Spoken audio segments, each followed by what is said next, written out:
My name is Epsiba Beulah. Before I was a Hindu girl doing a lot of idol worship, and I was like completely a traditional girl, like accepting what father says, what the elder says, and I was used to respect all those things. And after coming to the Lord, and I stopped the tradition. I completely stopped the tradition, and I just entered into the love and compassion of the Lord. My parents arranged for the marriage, and it was like a 2 months gap from the arrangement to the marriage. And immediately after marriage, like he said, like I don't like you. I just want to leave, and he left. Even I was pleading him, I was begging him, and I was asking him to come back, but it never happened. If he is not going to come to me, I want to die. That if he is going to be separated from me, I should die. The day I was about to kill myself, I was watching a TV channel, and immediately she started like, here one girl is crying. You have been separated with your husband and you are planning to die now, but you are not going to do that. Immediately I called to one of my Christian friends, and she shared with me the gospel. On the spot, I accepted Lord as my Savior. The next moment, I felt free from the burdens and all kind of thoughts, and everything left me. Price lord అండి. దేవునికి మహిమ కలుగును గాక. ప్రార్థన చేసుకుందాం. పరిశుద్ధ గొప్ప దేవా, నీకు స్తోత్రం నాయన. ఈ సమయంలో మీరు మాకు ఇచ్చిన ఈ గొప్ప ధన్యతకి వందనాలు ప్రభా. ఈరోజు యూదా పత్రికలోకి వెళ్ళి కొన్ని సత్యాలు మేము ధ్యానిస్తుండగా తండ్రి ఉన్నవి 24 వచనాలే కాబట్టి నాయన 24 వచనాల్లో ఉన్న సత్యాలు మేము ధ్యానిస్తుండగా మాతో మాట్లాడి మీరే మాతో ఏం మాట్లాడాలో నేర్పించమని యేసుక్రీస్తు నామంలో ఈ ప్రార్థన వేడుకుంటూ పొందుకుంటున్నాము తండ్రి. ఆమేన్. ప్రైస్ లార్డ్ అండి. దేవునికి మహిమ కలుగును గాక. ప్రైజ్ లార్డ్ అండి. దేవునికి మహిమ కలుగును గాక. దేవాది దేవుడు మనకిస్తున్న వాక్యాంశము యూదా రాసిన పత్రిక, epistles written by the youth. దేవునికి మహిమ కలుగును గాక అండి. మరి దేవాది దేవుడు ఈరోజు మనకిస్తున్న ఈ వాక్యాన్ని మరి ధ్యానించడానికి ముందుగా దీంట్లో 2 భాగాలుగా ఉన్నాయండి. యూదా పత్రికలో మరి యూదా అంటే ఎవరు అంటే ఆయన యాకోబు యొక్క స్నేహితుడంట. మరి యేసుప్రభు యొక్క శిష్యుడిగా తన గురించి వర్ణించుకుంటున్నాడు మొదటి 2 వచనాలలో. తర్వాత చూస్తే మరి మీరు దేవుడు పిలిచిన పిలుపుకి తగినట్టుగా పోరాడవలవని మీతో నేను మరి చెప్పవలసినవి కొన్ని రాయవలసినవి రాస్తున్నానని క్లుప్తంగా అండి ఆయన మరి 1 అధ్యాయం రాశాడు. మరి ఈ పత్రిక యూదా పత్రిక ఎవరికి రాస్తున్నానని కూడా చెప్తున్నాడు. 24 వచనాల్లో ఉన్న ఈ పత్రికలలో ఉన్న శ్రేష్టమైన మరి ఆ విషయం ఏంటంటే మరి ఉన్న 24 వచనాల్లో 16 వరకు మరి ఎలా చెప్తున్నాడంటే ముందు తన గురించి కొంచెం ఇంట్రొడక్షన్ ఇచ్చుకున్నాడు, ఎవరికి రాస్తున్నానని చెప్తున్నాడు. ఆ తర్వాత చూస్తే పాపపు జీవితం గురించి చెప్పాడు. పాపంలో ఎలా ఉంటారు, పాపంలో ఎలా ఉన్నారు, మరి అలాగే మీకాయిల్ దూత ఏం చేస్తున్నాడు అనే దాని గురించి 16వ వచనం వరకు చూస్తే 17 నుండి 24 వచనాలండి. ఈ కొన్ని వచనాలు అంటే 5 వచనాలు పవిత్రమైన జీవితం, పరిశుద్ధమైన జీవితం ఎలా జీవించాలి, ఎలా మన బాధ్యత ఏంటి, ఎంతకాలంలో మనం ఎట్లా బ్రతకాలి, మరి మన బాధ్యత ఏంటి అనేది మరి బోధిస్తున్నాడండి. చూడండి, పత్రికలన్నీ కూడా మనల్ని మార్చడానికి, మనల్ని సరిచేయడానికి, ప్రతి పత్రిక ఏ పత్రికని మనం తీసినా కూడా మరి మీరు ఎలా ఉన్నారు, మీరేం చేస్తున్నారు, మీరు ఇలా సరి చేసుకోండి, మీరు అలా సరి చేసుకోండి, అలాగే మీరు ఎట్లా బ్రతకాలి అనేది నడిపించేదే పత్రిక అండి. పత్రికలు మనకి రాస్తున్నారు అంటే ఏ పత్రిక ఎవరికి రాశారని చూడకండి, కానీ ప్రతి పత్రిక నీకు నాకే ఈ పత్రిక నాకు రాశారు, ఈ లెటర్ నాకు ఎవరెవరో రాసిన లెటర్. ఇప్పుడు నాకు ఎవరైనా లెటర్ రాస్తే నేనేం చేస్తానండి, దాన్ని చదువుతాను. నా కోసం రాసిన లెటర్ అయితే ఇంకా నేనే దాచిపెట్టుకొని మరీ నా గురించి ఏం చెప్పారు అనేది పదే రాస్తాం. మంచిదైతే సంతోషిస్తాం, 10 మందికి చెప్పుకుంటాం. చెడైతే ఇట్లా అన్నారు అట్లా అన్నారా అని బాధపడుతూ ఇంకా పంచుకుంటామేమో. అయితే సరి చేసుకోవాల్సిన విషయాలు మనం సరి చేసుకోవాలి. అలాగే ప్రతి పత్రిక కూడా మన కొరకే ఉంది, మనల్ని సరిచేసే విధానంలో ఉంది, మనల్ని నడిపించే విధానంలో ఉంది. అలాగే యూదా గారు కూడా శ్రేష్టంగా, క్లియర్గా, క్లుప్తంగా మరి చక్కగా వర్ణించాడండి. అయితే 3వ వచనాన్ని చూస్తే, ప్రియులారా మనందరికీ కలిగే రక్షణను గూర్చి మీకు రాయవలనని విశేష ఆసక్తి గలవాడనై ప్రయత్నించుచుండగా పరిశుద్ధులకు ఒక్కసారి అప్పగింపబడిన బోధ నిమిత్తము మీరు పోరాడవలనని మిమ్మల్ని వేడుకొనుచున్నానని రాస్తున్నాను అంటున్నాడు. చూడండి, పరిశుద్ధులు అంటే మొదటివారు, అంటే ఈయన కూడా మొదటివాడే ఉన్నాడు. సో ఆ మొదటి వారి కోసము, మొదటి వారికి అప్పగింపబడిన ఆ పరిశుద్ధత గురించి, మరి పరిశుద్ధ జీవితం గురించి మరి మీకు బోధించవలసిన వాడిగా నేను ఉంటున్నాను ఇక్కడ.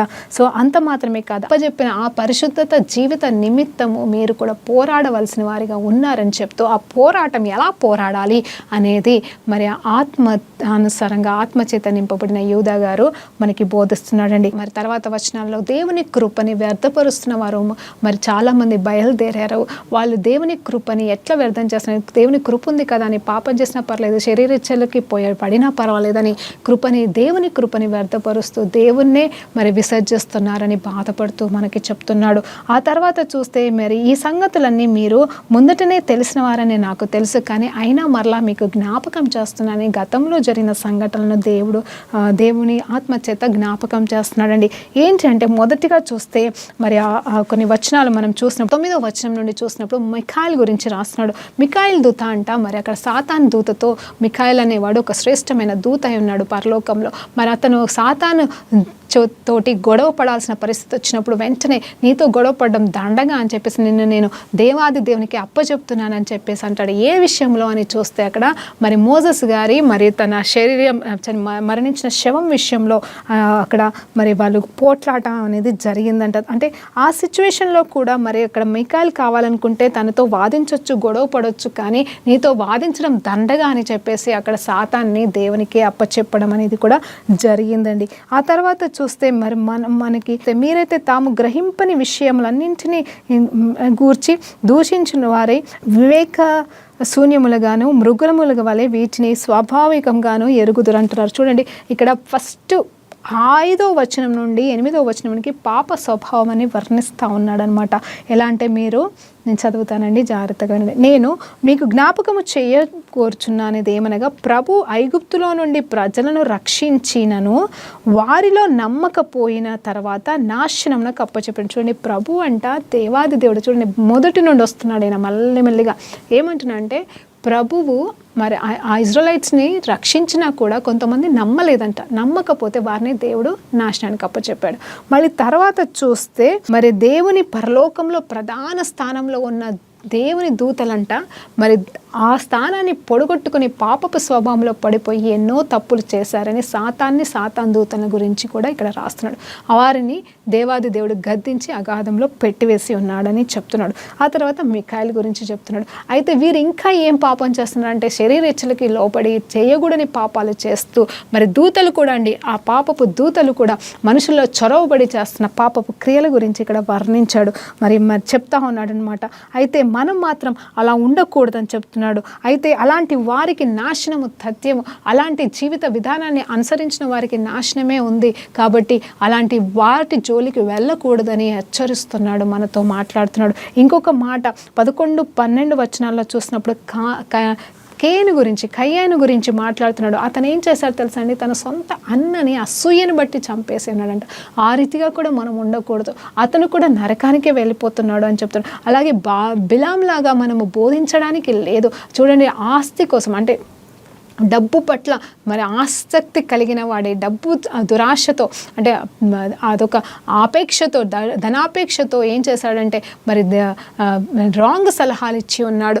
అంత మాత్రమే కాదు, రాంగ్ ప్రవక్తగా మరి ముద్రేసుకున్నాడు. దేవుని ప్రవక్తగా ఉండవలసిన ఈ వ్యక్తి ధనాపేక్షతోటి మరి తప్పుడు మార్గాలకి వెళ్ళి తప్పుడు మార్గాల్లో మనుషులను నడిపించిన వాడిగా మరి తను తప్పు చేసినాడు. ఆ రీతిగా కూడా మనము దేవుని బిడ్డలము దేవుని యాజకులము ఉండడానికి వీల్లేదంటున్నాడు. అలాగే కొరహ గురించి కూడా మాట్లాడుతున్నాడు. అంటే ఈ ముగ్గురు గురించి ఎందుకు మెన్షన్ చేశాడు అనేది చూస్తే అక్కడ పాపము ఒకటి చంపేయడము, రెండోది మరి ధనాపేక్ష అంటే లోకానికి సంబంధించిన శరీరచ్చలు అన్నీ ఇంక్లూడ్ అవుతాయండి. ఆ తర్వాత కోరాహు చేసిందంటే జెలస్ని బట్టి రిబీలియన్ అయిపోయాడండి, అంటే వ్యతిరేకతకి వెళ్ళిపోయాడు.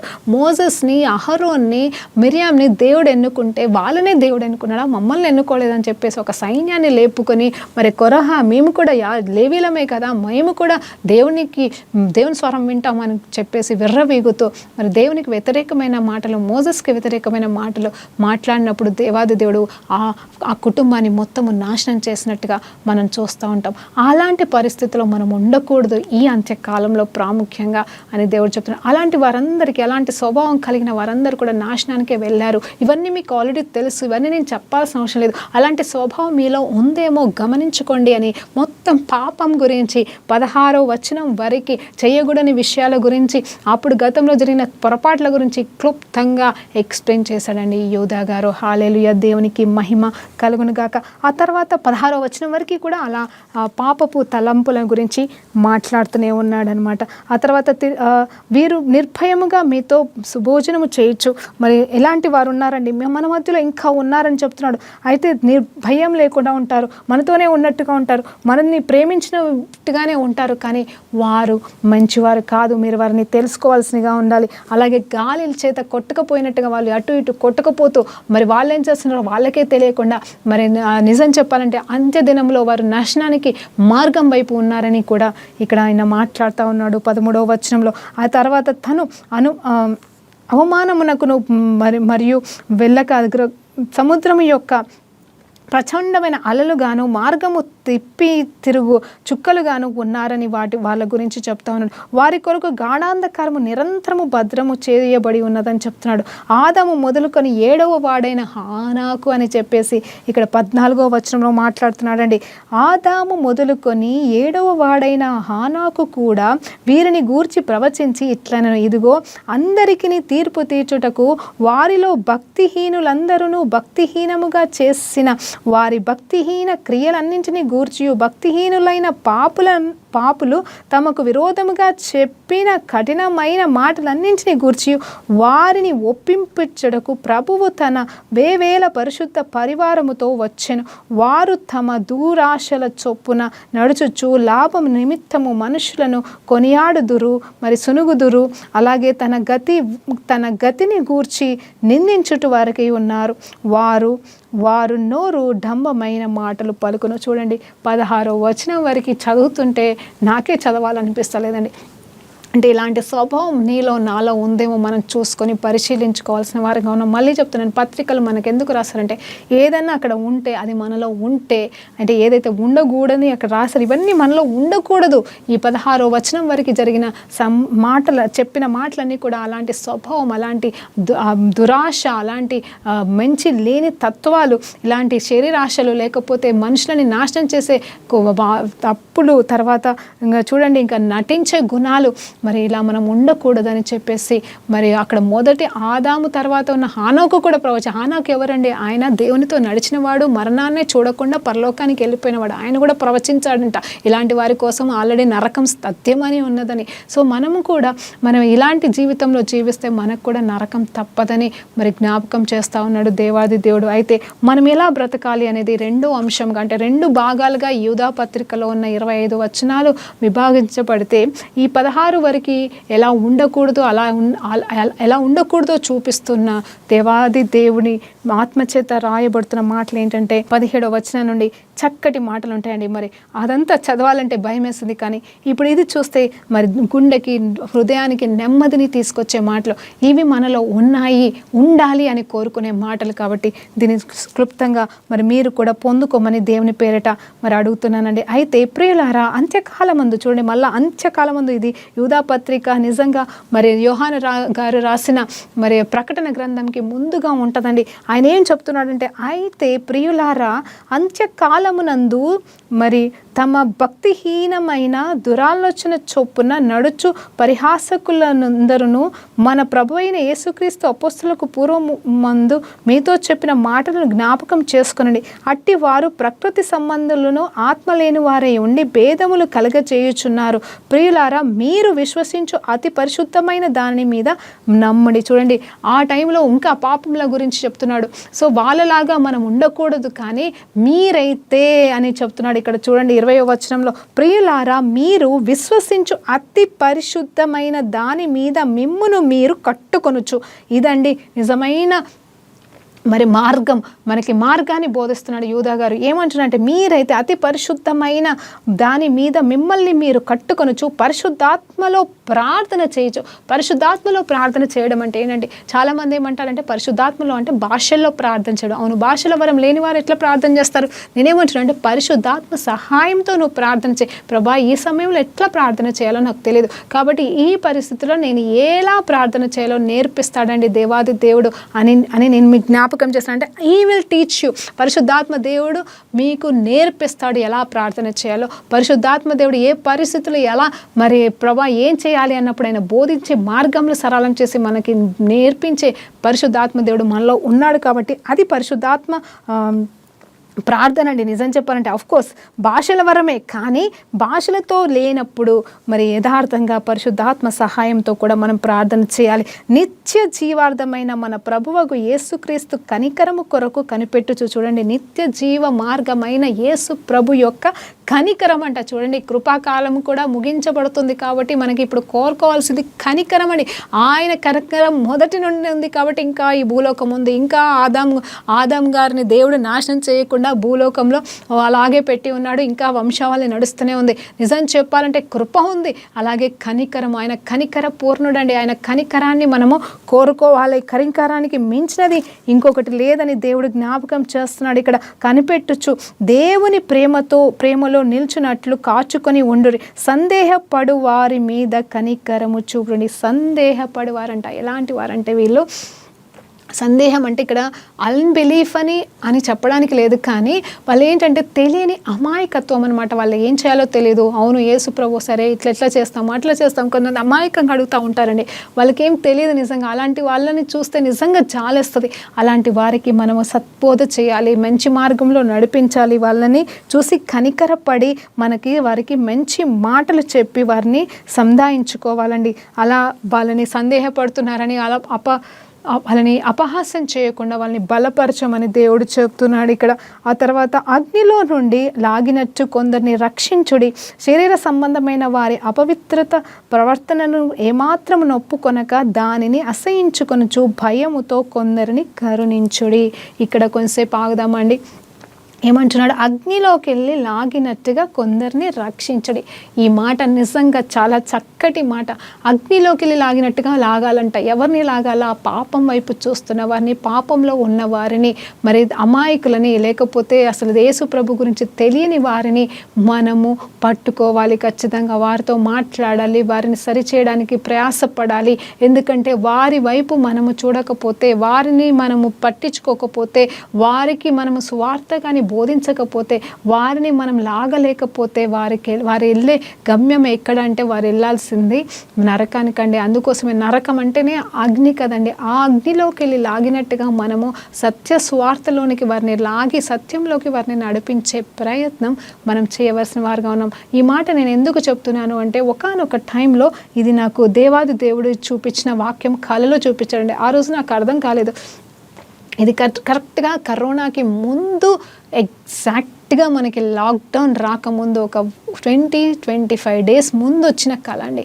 నాకు కళలో క్లియర్గా యూదా పత్రిక అని చెప్పేసి ఈ వచనాన్ని క్లియర్గా కళలో చూపించాడు.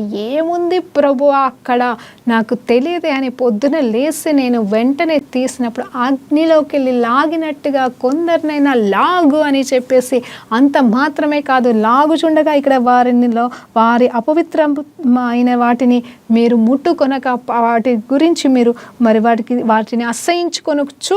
అలాగే మరి వారిని కొందరిని లాగమంటున్నాడు. చూడండి, వారిని అసహించుకోకూడదు, వారి క్రియలను అసహించుకోవాలి. ఎందుకంటే వాళ్ళ క్రియల్ని బట్టి వాళ్ళు అగ్నిలో ఉన్నారు, అగ్నిలోకి పోతున్నారు. కాబట్టి వారిని అసహించుకోకండి దయచేసి. వారిలో ఉన్నదాన్ని అసహించుకొని అవి మీరు అంటించుకోకుండా వాటిని మీరు జయించుకుంటూ వారిని మీరు లాగాలంటే ఎంత పరిస్థితి అంటే సహవాసం కావాలి. వాళ్ళని లాగాలంటే వాళ్ళతో కలిస్తే మనం ఎక్కడ పడిపోతామా అని కూడా భయపడతా ఉన్నది ఈ లోకం. నిజమే కదండి. వ్యభిచారుల దగ్గరికి ఎవరైనా పోతారా అండి? మాట్లాడతారా? స్వార్థ చెప్పడం అంత ఈజీ కాదు కదండి.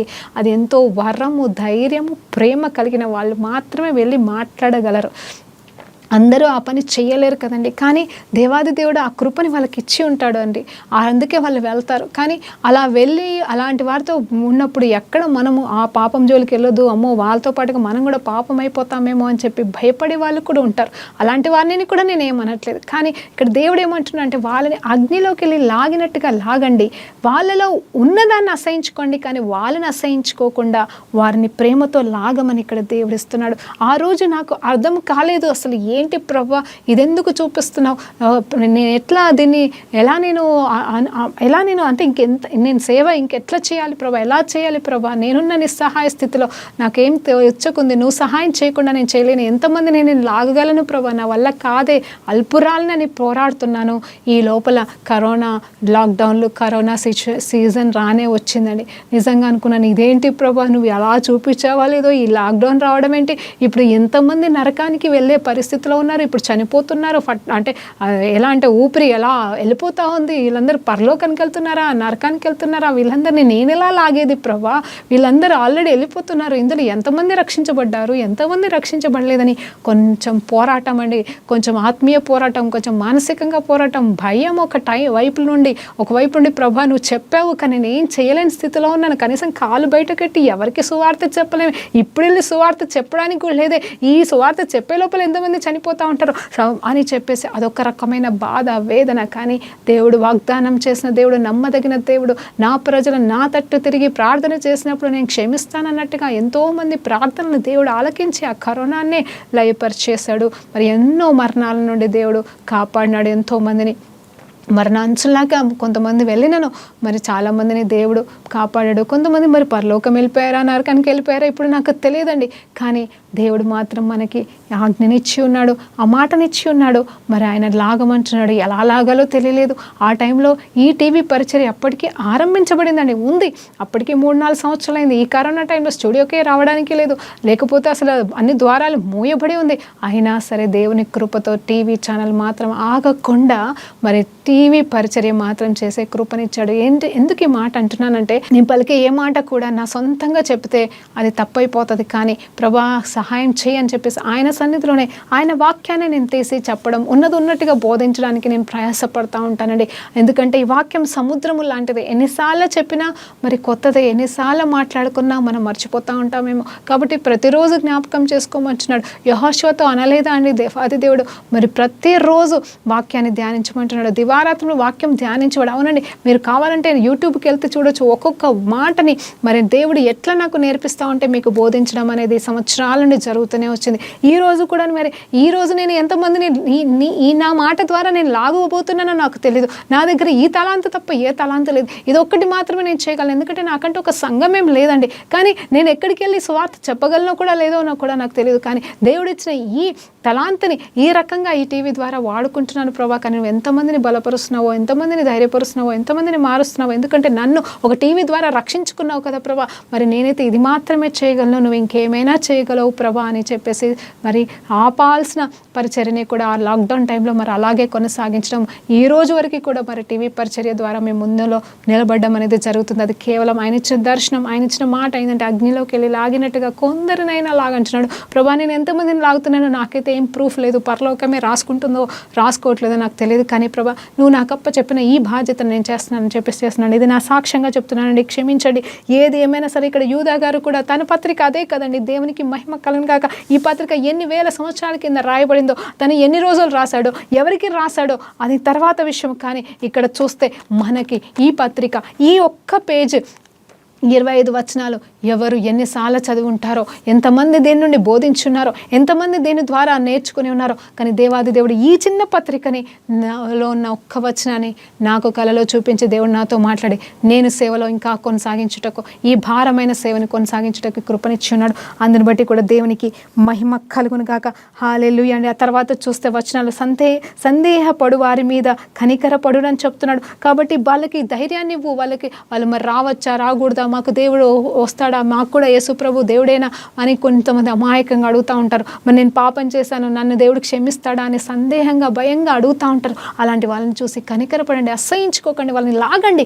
అలాగే పాపంలో ఉన్నవారిని మీరు ఎలా చేస్తారో తెలియదు, కానీ వారికి ఉన్న బురదను మీరు అంటుకోకుండా, వాళ్ళున్న పాపంని మీరు అసహించుకుంటూ వాళ్ళని మాత్రం క్షమించుకుంటూ, ఎందుకంటే దేవుడు పాపాన్ని ప్రేమించలేదండి, పాపులను ప్రేమించాడు. ఇది మనం జ్ఞాపకం చేసుకుని మరి అగ్నిలోకి వెళ్ళి లాగినట్టుగా లాగమని ఇక్కడ యూదా పత్రికలో ఆయన చెప్తా ఉన్నాడు. ఈ అంత్యకాలంలో మనం చేసే పనుల గురించి మాట్లాడుతున్నాడు. తొట్టిల్లకుండా మిమ్మల్ని మీరు కాపాడుకొనచ్చు, తన మహిమ ఎదుట ఆనందంతో మిమ్మల్ని నిర్దోషులుగాను నిలవబెట్టుటకును శక్తి గల మన రక్షకుడైన అద్వితీయ దేవునికి మన ప్రభువైన యేసుక్రీస్తు ద్వారా మహిమయు మహిమాత్మయు ఆధిపత్యమును అధికారమును యుగయుగములకు పూర్వమును ఇప్పుడును సర్వయుగములకును కలుగును గాక ఆమేన్ అని చెప్తున్నాడు. చూడండి, ఆయన కృపగల దేవుడు. ఆయన త్రొట్టిల్లకుండా మనల్ని కాపాడుతాడంట, త్రొట్టిల్లకుండా మనకు సహాయం చేస్తాడంట, త్రొట్టిల్లకుండా మనల్ని నిలబెడతాడంట. అలాగే ఆయన మనల్ని ఎంతో మందిని ఆయన వైపు తిప్పుకోవడానికి కూడా వాడుకుంటాడు. ఆయనకే సమస్తము మరి ఘనత మహిమ ఘనత ప్రభావం చెల్లును గాక. ఆయన రక్షకుడు అండి. ఆయన రక్షించుటకు సమర్థత కలిగిన దేవుడు. ఆయన రక్షించడానికే వచ్చాడు. ఆయన పాపుల నిమిత్తమే వచ్చి ఉన్నాడు. సో కాబట్టి ఈ లాస్ట్ 10 వచనాలలో మనం ఎట్లా బ్రతకాలో మరి క్లియర్గా క్లుప్తంగా ఈ పత్రిక రాసిన వ్యక్తి రాస్తున్నాడండి. దేవునికి మహిమ కలుగును గాక. చూడండి, ఆత్మ లేని వారిగా మనం ఉండకూడదు. పరిశుద్ధాత్మ వలనే మనము మరి బలము శక్తిని పొందుకుంటాము. పరిశుద్ధాత్మలో మనం ప్రార్థన చేస్తూ పరిశుద్ధాత్మ సహాయంతోనే భక్తిగా బ్రతుకుతూ మరొక్కసారి ఆయన కృపని బట్టి కనికరాన్ని బట్టి మరి కనిపెట్టుకొనొచ్చు అంటున్నాడు. అలాగే దేవుని ప్రేమలో మరి విస్తరించమంటున్నాడు. ఆయన ప్రేమలోనే నాటబడుతూ మరి ఫలించవాలి అని కూడా దేవుడు చెప్తున్నాడు. అయితే మనం కయ్యనులాగా పగ ప్రతీకారాలతో ఉండకూడదు, లేకపోతే విలాంలాగా మరి ఆ ధనాపేక్షకి దురలవాట్లకి మనం లోబడకూడదు. అలాగే మోసాలు పాపాలు మనం చేయకూడదు. కొరహలాగా మరి కుళ్ళు కుతంత్రాలు అసూయలు. అవునండి, ఈ లోకంలో భయంకరమైన పాపం, మళ్ళీ చెప్తున్నాను, గర్వం అసూయ. ఈ గర్వం సాతానుగాడి మరి నిజం చెప్పాలంటే వాడి బీజం, అది వాడి బీజం అండి. అది ఇప్పుడు ఇంకా ఈ లోకాన్ని భయంకరంగా వెళ్తుంది. గర్వం కంటే కూడా భయంకరమైనది అసూయ అండి. ఆ అసూయ, దేవుడి మీద అసూయ పెట్టుకున్నాడు కాబట్టి వాడు సాతానుగాడు అయిపోయాడండి. ఇప్పుడు మనం కూడా ఎంతో మంది మీద అసూయలు పెట్టుకొని గర్వాన్ని, మరి గర్వం అంటే గొప్ప అయిపోతే వచ్చేది గర్వం, అలాగే మరి పక్కోడు ఎదిగితే వచ్చేది అసూయ. ఈ రెండింటిని బట్టి సాతానుగాడు ఎంతో మంది క్రైస్తవుల్ని సైతం అల్లకల్లోలం చేసేసి పరిశుద్ధమైన జీవితం నుండి మరి దూరం చేస్తూ ఉన్నాడండి. నేను ఎంతో మంది జీవితంలో చూశాను. ఒక్కొక్కసారి నాకు కూడా అలా అయ్యే పరిస్థితులు కూడా నాకు అనిపించేది, కానీ వెంటనే నేను వాటిని నా నుండి కడుక్కోవడానికి ప్రయాసపడతా ఉంటాను. మనుషులమండి, నిజమే, కాదనట్లేదు, కానీ అవి మనకు అవసరం లేదు. దేవుడు నీకు ఇచ్చిన బాధ్యత, నాకు ఇచ్చిన బాధ్యత, ఎవరికి ఇచ్చిన బాధ్యతని వారు మనం లెక్క అడుగుతాడే, కానీ పక్క వాళ్ళకి ఇచ్చిన బాధ్యత గురించి నన్ను లెక్క అడగడండి. ఎందుకంటే పేతురు కూడా ఒకసారి, ప్రభా ఏంటి ప్రభా నన్ను రమ్మంటున్నావు, సరే నేను వస్తున్నాను, కానీ యోహాన్ సంగతి ఏంటి అన్నప్పుడు, యోహాన్ గురించి నీకెందుకు, నీవైతే రా అని చెప్పేసి అన్నట్టుగా మనం కూడా మనకప్ప చెప్పిన బాధ్యతని నమ్మకంగా మనం చేసుకుంటే వెళ్ళాలి. అది ప్రేమతోనే పిలిచాడు యోహాను. నాతో ఇప్పటిదాకా యోహాన్ ఉన్నాడు కదా, ఇప్పుడు యోహాన్ని నేను వదిలిపెట్టాలా అన్నట్టుగా అంటున్నాడు. నిజం చెప్పాలంటే అలా వదిలిపెట్టడం బాగానే ఉంటుంది, కానీ మరి వాళ్ళకి ఎందుకు దీవిస్తున్నావు అని అసూయపడేదైతే అది మంచి లక్షణము కాదని దేవుని పేరిట మిమ్మల్ని కోరుకుంటానని చెప్తున్నాను. అసూయ నుండి బయటకు వచ్చేద్దాం. మనకి పాపము అనేదాన్ని మనం ముట్టకుండా మరి దేవుని వైపు చూస్తూ పవిత్రంగా పరిశుద్ధంగా బ్రతకడానికి మనం జీవిద్దామండి. హల్లెలూయా, దేవునికి మహిమ కలుగును గాక. నిజమే అండి, ప్రతి పత్రికలు మరి ఎలా ఉన్నాయో మనం చూస్తూ ఉంటాము, చదువుతూ ఉంటాము, ఎన్నో బోధిస్తూ ఉంటాము, కానీ మనము అనుసరించడం అనేది చాలా ప్రాముఖ్యమైనది. మనం అనుసరిస్తే మనల్ని చూస్తున్న వాళ్ళు కూడా అనుసరిస్తారు. బోధించే వారికి డబల్ తీర్పు అంట. ఇప్పుడు మీకు బోధిస్తున్న నాకు డబల్ తీర్పు అంటే మీరు నేను చెప్పింది విని మీరు పాటించకపోతే మీకు ఒక దెబ్బనే పడుతుంది. నేను నేర్చుకొని చెప్పి మీకు బోధిస్తున్నాను కాబట్టి నేను ఒకవేళ పాటించకపోతే నాకు 2 దెబ్బలు పడుతున్నట్టుగా దేవుడి వాక్యం చెప్తుంది. కాబట్టి మీకంటే ఎక్కువ భయం మాకుంటుందండి.